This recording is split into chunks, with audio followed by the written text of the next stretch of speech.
വളരെ പ്രധാനപ്പെട്ട വാർത്ത കൂടി എത്തുന്നു. ബില്ലുകൾ തടഞ്ഞുവെക്കുന്ന ഗവർണറുടെ നടപടിക്കെതിരായ നിയമ പോരാട്ടത്തിന് പിന്നാലെ കേന്ദ്ര ഫണ്ട് തടയുന്നതിനെതിരെയും തമിഴ്നാട് സുപ്രീം കോടതിയെ സമീപിക്കും. PM ശ്രീയിൽ തമിഴ്നാടിനുള്ള കേന്ദ്ര വിഹിതമായ 2152 കോടി രൂപ തടഞ്ഞുവച്ചിരിക്കുന്ന സാഹചര്യത്തിലാണ് നീക്കം. വിവരങ്ങളുമായി സിബി ജോസഫ് ദില്ലിയിൽ നിന്ന് ചേരുകയാണ്. സിബി, ഈ ഗവർണർമാർക്കെതിരായ തമിഴ്നാടിന്റെ സർക്കാരിന്റെ നിയമ പോരാട്ടമാണ് ഇപ്പോൾ നിർണായകമായ വിധിയിലേക്ക് എത്തിച്ചത്. നമ്മളത് കണ്ടതാണ്. ഇപ്പോഴിതാ ഈ കേന്ദ്ര സർക്കാർ സൃഷ്ടിക്കാൻ ശ്രമിക്കുന്ന ഒരു സാമ്പത്തിക അടിയന്തരാവസ്ഥയുണ്ടല്ലോ, സംസ്ഥാനങ്ങളെ വരിഞ്ഞുമുറുക്കാൻ ശ്രമിക്കുന്നത്, അതിനെതിരെയും തമിഴ്നാട് സുപ്രീം കോടതിയിലേക്ക് പോകുന്നുവെന്നാണ് ഞാൻ മനസ്സിലാക്കുന്നത്.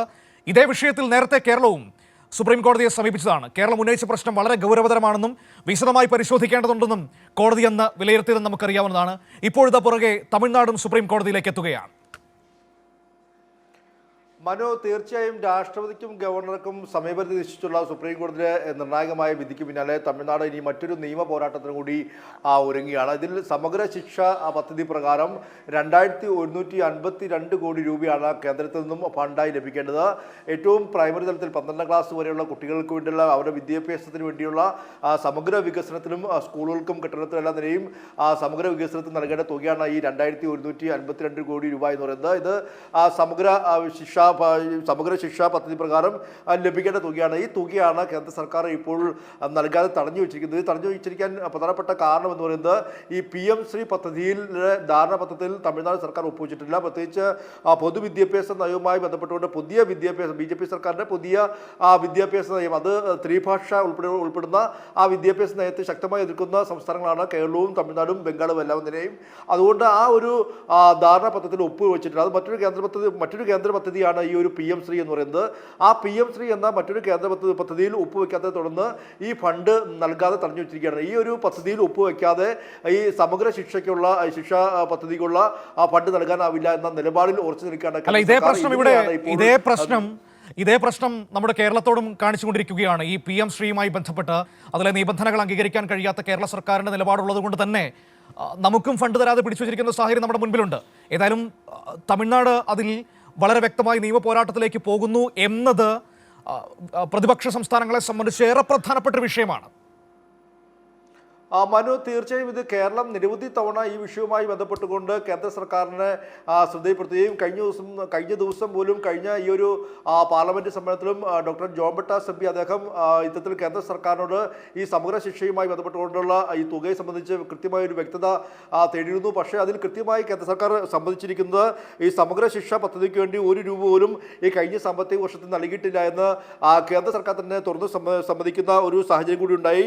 അത് നമ്മൾ ആ വാർത്ത കൃത്യമായി റിപ്പോർട്ട് ചെയ്താണ്. അതിൽ ചില കണക്കുകൾ കൂടി നമുക്ക് ഇതിൽ പരിശോധിക്കാം. കാരണം കഴിഞ്ഞ വർഷം 37,000 കോടി രൂപ ഈ സമഗ്ര ശിക്ഷാ പദ്ധതിക്ക് വേണ്ടി വകയിരുത്തി എന്നുള്ളതാണ് കേന്ദ്ര സർക്കാർ അനുവദിച്ചത്. അതിൽ കേരളത്തിന് ഒരു രൂപ പോലും നൽകിയിട്ടില്ല എന്നും കേന്ദ്ര സർക്കാർ ഈ ഡോക്ടർ ജോൺ ബ്രിട്ടാസ് MP ചോദിച്ച ചോദ്യത്തിന് മറുപടിയായി അന്ന് കേന്ദ്ര വിദ്യാഭ്യാസ സഹമന്ത്രി പങ്കജ് ചൗധരി മറുപടിയിൽ പറയുകയും ചെയ്തിരുന്നു. ഇതിൽ കേരളം, തമിഴ്നാട്, ബംഗാൾ ഈ 3 സംസ്ഥാനങ്ങൾക്കാണ് ഈ സമഗ്ര ശിക്ഷാ പദ്ധതി പ്രകാരം ഒരു രൂപ പോലും അനുവദിക്കാതെ തടഞ്ഞു വെച്ചിരിക്കുന്നത്. ഇതിൽ കേരളത്തിന് 328 കോടി രൂപയും തമിഴ്നാടിന് 2151 കോടി രൂപയും അതോടൊപ്പം തന്നെ പശ്ചിമ ബംഗാളിന് 1745 കോടി രൂപ. ഇത്രയും തുകയാണ് ഇപ്പോൾ ഈ അനുവദിക്കാതെ തടഞ്ഞു വെച്ചിരിക്കുന്നത്. അതേസമയം തന്നെ BJP ഭരിക്കുന്ന ഉത്തർപ്രദേശിന് 4487 കോടി രൂപ നൽകിയതായി കേന്ദ്രം തന്നെ സംഭവിക്കുകയും ചെയ്യുന്നുണ്ട്.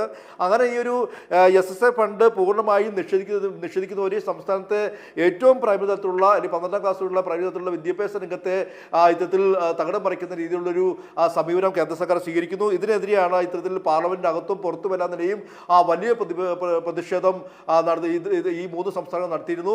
പാർലമെന്റിൽ നിരവധി തവണ ഇത്തരത്തിൽ ഇടതുപക്ഷ MPമാരും അതോടൊപ്പം തന്നെ തമിഴ്നാടിന് വേണ്ടി DMK MPമാരും അതോടൊപ്പം തന്നെ ബംഗാളിന് വേണ്ടി തൃണമൂൽ കോൺഗ്രസിന്റെ MPമാരെല്ലാം തന്നെയും ഇതേ ചോദ്യങ്ങൾ ആവർത്തിക്കുമ്പോഴെല്ലാം തന്നെയും ഇതിൽ വ്യക്തമാക്കുന്നത് ഈ PM ശ്രീ ഫണ്ടിൽ ഒപ്പുവെക്കാത്തതിനെ തുടർന്ന്, ഈ ഒരു ധാരണ പത്രത്തിൽ ഒപ്പുവെക്കാത്തതിനെ തുടർന്ന് ഈ ഒരു മറ്റൊരു കേന്ദ്ര പദ്ധതിയുടെ ഫണ്ട് നിർത്തിവെച്ച് തടഞ്ഞു വയ്ക്കുന്ന ഒരു സമീപനം ആണ് സ്വീകരിച്ചിരിക്കുന്നത്. ഇത് തന്നെയാണ് ഇതിന്റെ യാഥാർത്ഥ്യം.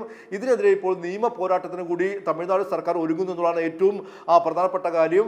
പ്രത്യേകിച്ച് പ്രതിപക്ഷ സംസ്ഥാനങ്ങളെ ഈ ഒരു PM ശ്രീ ധാരണാ പത്രത്തിൽ ഒപ്പുവെക്കാതെ തുടർന്ന് മറ്റൊരു കേന്ദ്ര പദ്ധതിയായ സമഗ്ര ശിക്ഷയുടെ ലഭിക്കേണ്ട കേന്ദ്ര ഫണ്ട് പൂർണ്ണമായും തടഞ്ഞു വയ്ക്കുന്ന ഒരു സമീപനം കേന്ദ്ര സർക്കാർ സ്വീകരിക്കുന്നു. 2152 കോടി രൂപ തമിഴ്നാടിനും കേരളത്തിന് 328 കോടി രൂപയും അതോടൊപ്പം തന്നെ 1700 കോടി രൂപ ബംഗാളിലും ലഭിക്കാറുണ്ട്. അതേസമയം തന്നെ 4000 കോടി യു പി സർക്കാരിന് നൽകി കഴിഞ്ഞിരിക്കുന്നു. അങ്ങനെ തീർത്തും പ്രതിപക്ഷ സംസ്ഥാനങ്ങളിലെ സാമ്പത്തികമായി ചെറിയ പ്രൈമറി വിദ്യാഭ്യാസ മേഖലയിൽ പോലും സാമ്പത്തികമായി ഞെരുക്കുന്ന ഒരു സമീപനം കേന്ദ്ര സർക്കാർ സ്വീകരിക്കുകയാണ്.